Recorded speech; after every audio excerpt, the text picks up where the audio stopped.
தமிழில் ஒரு நூற்றாண்டு நாவல் இலக்கியம். தமிழ் இலக்கியங்கள் பல்வேறுபட்ட காலங்களில் பலதரப்பட்ட உணர்வுகளையும் உயர்ந்த நோக்கங்களையும் உலக மக்களுக்கு உணர்த்த உயர்மொழி புலவர்கள், படைப்பாளிகள் தொண்டு புரிந்தனர். இந்த இலக்கியங்களின் கால வரலாற்றை தமிழ் இலக்கிய வரலாறு மூலம் நாம் தெரிந்து கொள்ளலாம். அவ்வழி நாவல் என்னும் இலக்கிய வகை சென்ற நூற்றாண்டில், அதாவது 1979 தொடங்கப் பெற்று விரைவில் வளர்ச்சியுற்று வளர்ந்து வரும் சிறப்புடைய இலக்கிய வகையாகும். இந்த இலக்கிய புதுமைப் படைப்பு சென்ற நூற்றாண்டில் 1879 தொடங்கப் பெற்றது. தற்பொழுது கணிப்பின்படி 1½ நூற்றாண்டை நிறைவு செய்ய உள்ளது. எனவே தமிழ் நாவல்களுக்கு வயது ஒரு நூற்றாண்டுக்கும் மேல் என்று வரையறை செய்யலாம். மேல்நாட்டில், குறிப்பாக ஆங்கில நாவலின் பிறப்பு காலம் 2½ நூற்றாண்டுகளாக ஆகிவிட்டது. 1740 ஆண்டு சாமுவேல் ரிச்சர்ட்சன் அவர்களால் தொடங்கப்பட்டதுதான் நாவல் இலக்கியம் ஆங்கிலத்தில். நாவல் என்ற சொல் நாவெல்லா என்னும் இத்தாலிய சொல்லிலிருந்து வந்தது. அது பிரெஞ்சு மொழியில் புகுந்து பின்னர் ஆங்கிலத்தில் நாவல் என ஆகி தமிழ் மொழியில் நாவல் என வழங்கப்பட்டது. நாவல் என்பது புதுமை என்னும் பொருள்பட விளங்குகிறது. இது யாப்பு முதலியவற்றிலிருந்து மாறுபட்டு புதிய வகையாக தோன்றியது என்னும் கருத்தை வலியுறுத்துகிறது. நாவல் என்னும் சொல் தமிழ் நெறிப்படி புதினம் என்று வழங்கப்படுகிறது. ஆனால் நாவல் என்பதையே பெரும்பான்மையோர் தமிழ்ச் சொல்லாகவே பயன்படுத்தி வருகின்றனர். மேல்நாட்டில் 17ஆம் நூற்றாண்டின் பிற்பகுதியிலே நாவல் என்னும் இலக்கிய வகை தோன்றியது. டேனியல் டெப்போ 1661-1731 வாழ்ந்தவர் நாவல் இலக்கியத்தின் தந்தை என்று போற்றப்படுகின்றார். அவரது படைப்புகளில் ராபின்சன் குரூசோ என்னும் நாவல் சிறப்புடையது.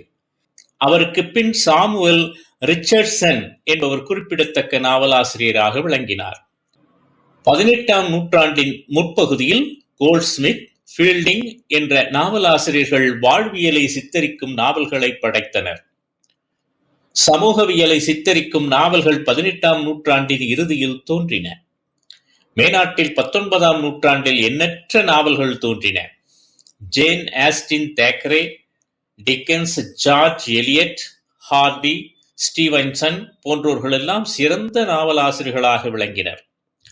எனவே நாவல் என்பது ஒவ்வொரு நூற்றாண்டிலும் தொடர்ந்து வளர்ச்சி அடைந்தமை நமக்கு தெரிகிறது. ஒவ்வொரு நூற்றாண்டிலும் நாவலாசிரியர்கள் பலர் தோன்றிய போதிலும் தனிச்சிறப்புடைய நாவலாசிரியர்கள் சிலரே நிலைத்து நிற்க முடிந்தது என்பதும் அறியத்தகுந்த ஒன்று. நாவல் இலக்கியத்தின் வளர்ச்சி 20ஆம் நூற்றாண்டிலும் தொடர்ந்து நீடித்தது. சமுதாயத்தில் நடக்கும் நிகழ்ச்சிகள் கதையின் கருவாக அமைந்தன.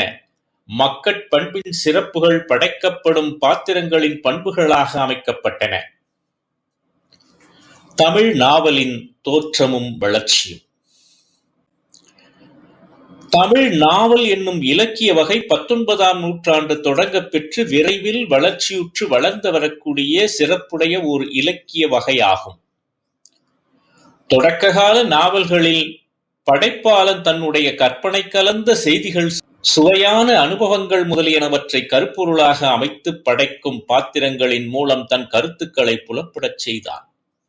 அந்த நிலை படிப்படியாக மாறத் தொடங்கி இன்று நாவல்கள் வாழ்வியலோடு ஒட்டியதாக படைக்கப்படுகின்றன. இன்றைய சமூக நாவல்கள் நடப்பியல் நெறியில் வாழ்வியல் உண்மைகளை பெரிதும் வெளிப்படுத்துகின்றன. தமிழ் நாவல் இலக்கிய வளர்ச்சியின் காலகட்டத்தை 3 காலகட்டமாக வரையறை செய்து பார்க்கலாம். தொடக்க காலம், இடைக்காலம், தற்காலம். தொடக்க காலம் 19ஆம் நூற்றாண்டின் பிற்பகுதி காலம். தமிழ் நாவல் இலக்கியம் 19ஆம் நூற்றாண்டளவில் தொடங்கப் பெற்று இன்றளவும் சிறந்த வளர்ச்சி நிலையில் உள்ள சிறந்த இலக்கிய வகையாகும். 1875ஆம் ஆண்டு தோன்றிய வசன சம்பிரதாய கதை தமிழ் புதின இலக்கியத்தின் முன்னோடி என்ற கருதத்தக்க அளவில் அமைந்தது. இந்த நூல் 1895ஆம் ஆண்டு அச்சில் வெளிவந்தது. ரேர்லி த போர்ட்டர் என்னும் ஆங்கில நூலை தழுவி தமிழில் 1856 காவலப்பன் கதை என்று எழுதப்பட்டது. ஜி.சி. ஃபெடால் எழுதிய பேஸ்கெட் ஆஃப் ஃப்ளவர்ஸ் என்னும் கதை புஷ்பக்கூடை என்னும் தலைப்பில் 1877 தமிழில் வெளிவந்தது. இந்நாவல்கள் எல்லாம் தழுவல் புதினங்கள், மொழிபெயர்ப்பு புதினங்கள் என்ற தலைப்புக்குள் அடங்கும். தமிழில் தழுவல் என்னும் மொழிபெயர்ப்பு இல்லாத வகையில் வேதநாயகம் பிள்ளை அவர்கள் பிரதாப முதலியார் சரித்திரம் என்னும் நாவலை 1879 வெளியிட்டார். இது தமிழ் நாவல் வரலாற்றில் முதல் நாவல் என்று கருதப்படுகிறது. வேதநாயகம் பிள்ளை அவர்கள் தமிழில் உரைநடை நூல்கள் இல்லாமல் இருந்தது ஒரு பெருங்குறை. அந்த குறையை நீக்கும் நோக்கத்துடன் இந்த கற்பனை நூலை எழுதினேன் என்று ஆங்கில முன்னுரையில் எழுதியிருக்கின்றார். இதற்கு முன் இது போன்ற நூல் அல்லது நாவல் வெளிவராமை தெளிவாகின்றது. இவருடைய தொடக்க நாவலில் நம்முடைய வாழ்வின் உண்மை வரலாற்றை கூறுவது போல அமைத்து கல்வி முறை, நீதித்துறை, சமூகம், பெண்கள் நிலை, அரசியல், மொழி முதலிய பலவற்றை பற்றியும் தெளிவுபட கூறியிருக்கின்றார். சில இடங்களில் நகைச்சுவை, குட்டிக்கதை முதலியவைகளை அமைத்துள்ளார். சுகுண சுந்தரி என்னும் நாவல் படைப்பும் இவரால் தான் எழுதப்பட்டது. சுகுண சுந்தரி நாவல் 1887 வெளிவந்தது. இந்த நாவலில் கதைத்தலைவி மூலம் உடல் நலம் ஓம்பல், குழந்தை மனத்தின் தீமை பற்றி எடுத்துரைக்கின்றார் ஆசிரியர்.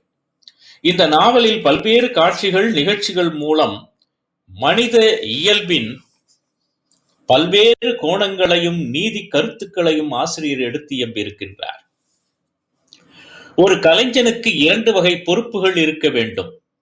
தான் உணர்ந்த நினைப்பவற்றை உணர்த்துவது ஒரு வகை.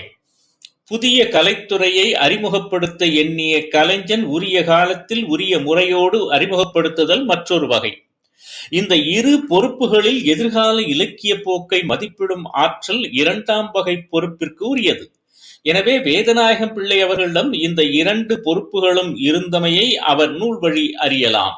இதற்கு அடுத்த நிலையில் இலங்கையில் வெளியான அன்பே சரித்திரம் என்ற கதை 2ஆம் இடத்தை வகிக்கிறது. திரிசிரபுரம் சி.வை. குருசாமி சர்மாவால் பிரேம கலாவத்யம் 3ஆம் இடத்தை பெறுகிறது. இந்நாவல் 1896 வெளிவந்தது.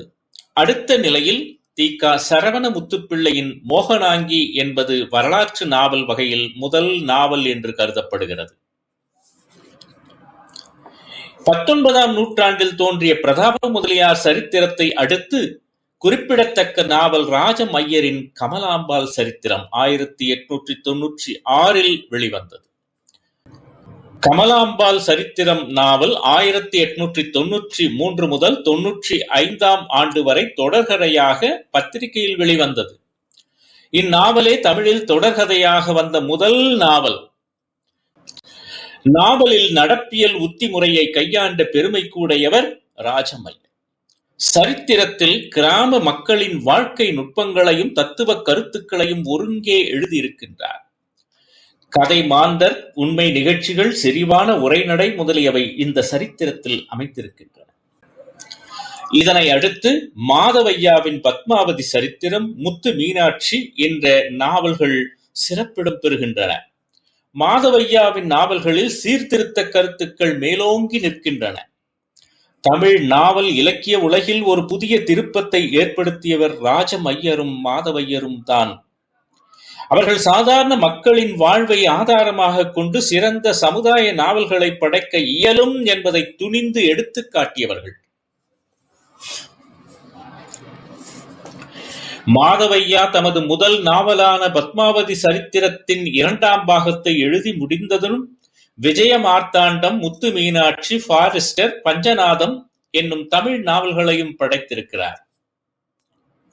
அரச வாழ்வை அடிப்படையாக கொண்ட நாவல்கள் 19ஆம் நூற்றாண்டின் பிற்பகுதியில் தோன்றின. அரசர்களின் கதைகளை படிப்பதில் இருந்த ஆர்வத்தை வேதநாயகம் பிள்ளை குறிப்பிட்டுள்ளார். சுகுண சுந்தரியின் கதையமைப்பு இந்த போக்கிலேயே அமைந்திருக்கிறது. வி.கே. சூரிய நாராயண சாஸ்திரி அவர்கள் 1897ஆம் ஆண்டு மதிவாணன் என்னும் நாவலை எழுதினார். இந்த நாவல் ஞானபோதினியில் தொடர்கதையாக வெளிவந்தது. இந்த நாவலுக்கு ஆசிரியர் தமிழில் புதுவது புனைந்த செந்தமிழ்க் கதை. புதுவது புனைந்த செந்தமிழ்க் கதை என்று பெயரிட்டார். இந்நாவல் செந்தமிழ் நடையில் எழுதப்பட்ட முதல் நாவல். கிருபை சத்யநாதன் அம்மான் என்பவர் கமலம், சுகுணா என்னும் 2 நாவல்களை ஆங்கிலத்தில் எழுதினார். பால் என்பவர் இந்த நாவல்களை தமிழில் மொழிபெயர்த்து வெளிக்கொண்டு வந்தார். இக்காலகட்டத்திலே மோகனாங்கி, வினோத சரித்திரம், ஜீவரத்தினம், நீலா, மீதியிருள் ஆகிய நாவல்கள் தமிழில் வெளிவந்தன. இப்படி 19ஆம் நூற்றாண்டின் பிற்பகுதியில் தோன்றிய தமிழ் நாவல்கள் தமிழ் நாவல் இலக்கிய வளர்ச்சியில் சிறந்த இடத்தை பெற்றுள்ளன. பின்னர் தோன்றிய தமிழ் நாவல் இலக்கிய வகைகளுக்கும் வளத்திற்கும் வளர்ச்சிக்கும் இந்நாவல்கள் வழிகோலின. நாவல் என்பது வேதநாயகம் பிள்ளை அவர்களால் தொடங்கப் பெற்றது என்பது, அவற்றின் வளர்ச்சி நிலைக்கு அவரே அடிகோலியவர் என்பதும், அதன் பிறகு தலைசிறந்த நாவல்களும் தோன்றின என்பதும் அறிய வருகின்றது. எனவே தமிழ் நாவல் வரலாற்றில் இக்காலம் நிறைவு தரக்கூடிய ஒரு காலமாக இருந்ததை நாம் அறிய முடிகிறது.